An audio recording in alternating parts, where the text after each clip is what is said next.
Namaste Yogis. Today's pose is a core pose in vinyasa and a core pose in general. It is plank pose.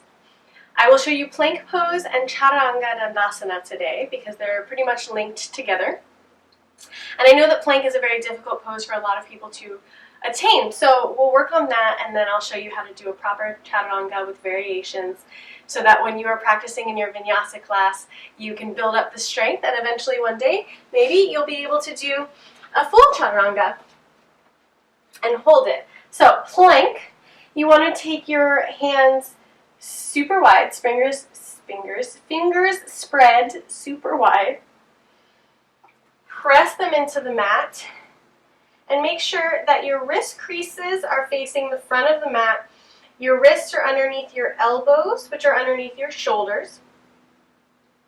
And most times we'll step back into plank from a runner's lunge. So just know you'll be coming from this position and stepping back into plank. But we'll start on our knees first. So wrists underneath shoulders. Take your knees back a little bit. You can cross your feet behind you for balance, or so your legs aren't flying around. Engage the core. Shoulders squeeze into the back. Core tight. Lengthen the tailbone towards your knees. And hold here. So you can move your knees back as far as needs to be to make sure that your wrists are really underneath your shoulders. Chin is just gently tucked in, and you're gazing a few, maybe foot or two away from you on the mat.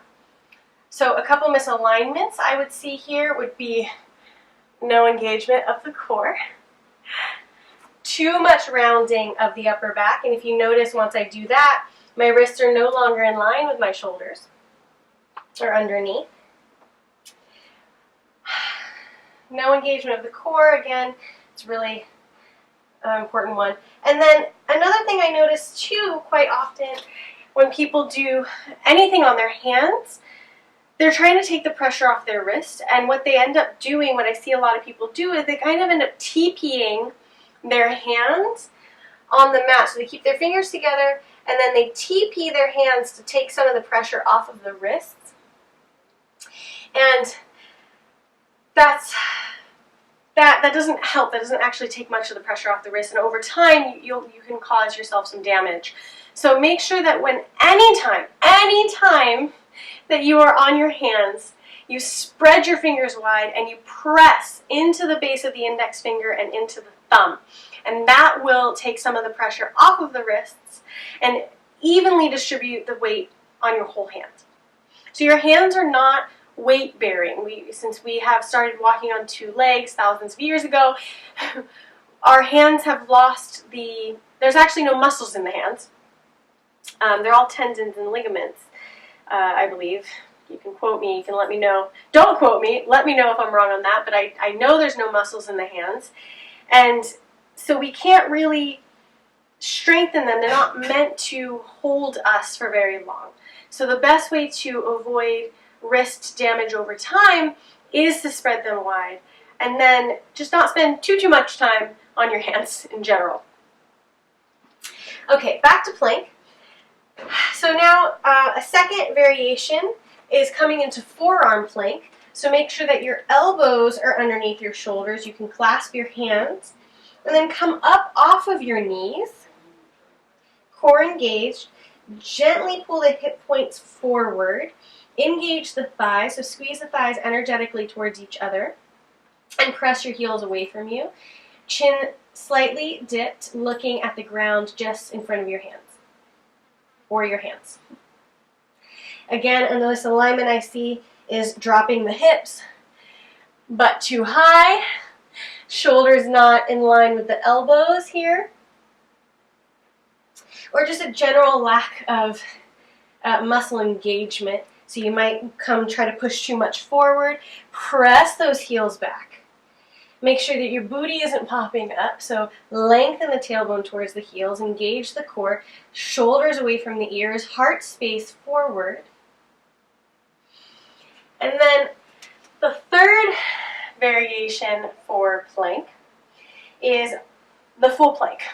So you'll take your hands underneath your shoulders, wrist crease forward, spread the fingers wide, engage the core, shoulders squeeze down the back, heart in between the biceps, and step one leg back, and then the other. Press the heels away from you, thighs internally rotate up, like inner thighs internally rotate up towards the sky, so you have a energy there. Press through the knuckles, press through the index finger and the thumb. Lengthen the crown of head away from the heels. Gently pull the hip points up towards the face. Not too much, so you're not rounding too much, but you're engaging the core. Squeeze the navel up and in. Long line of energy. And release. Excellent. So that was plank. Now we'll go through the variations of Chaturanga, because oftentimes in a vinyasa class we move from plank into Chaturanga into up dog, which is tomorrow's video, is upward facing dog. So from Chaturanga we'll start on the knees. You can't do a Chaturanga from the forearm plank, so we either have to go from the knees or from the feet, on the hands, no forearms. So we'll start on the knees. Take that plank with knees on the mat. Long line of energy, engage the core. And then bend the elbows. Make sure your elbows graze your side body, so they're not coming out to the side, they're going straight back. So keep your heart lifted, bend the elbows, core engaged, and launch yourself forward. Bring yourself to a 90-degree angle and press back up. Okay, we'll do it one more time. So your arms will be at a 90-degree angle from the mat. So your your biceps will be parallel to the mat and your forearms will be perpendicular, ideally. Obviously, it's difficult, but over time, roll the shoulders back. So we're not leading with the shoulders. Engage the core. Bend the elbows. Let the elbows graze the side body. Come to parallel as best you can and press back up. It is difficult. If you have a camera or someone who can take a picture of you, that would be excellent. Then you can see where you're at and how much farther you need to go, or maybe you need to come back up. Some people go too far in Chaturanga. I know I have been prone to go too far sometimes. And now we'll do the full Chaturanga. Okay, we'll do it 2 times. Give it your best shot. Hands underneath shoulders. Spread the fingers wide, wrist points facing the front of the mat, come into plank. And you need to launch forward. So you come onto your toes in order to bend the elbows, come down in one straight line, core tight, and press back up. One more time. So try to make sure you aren't leading with your shoulders or your front, your like heart space area. You want to come down in one straight line if you can. So plank. Press yourself forward so your shoulders are over your fingers.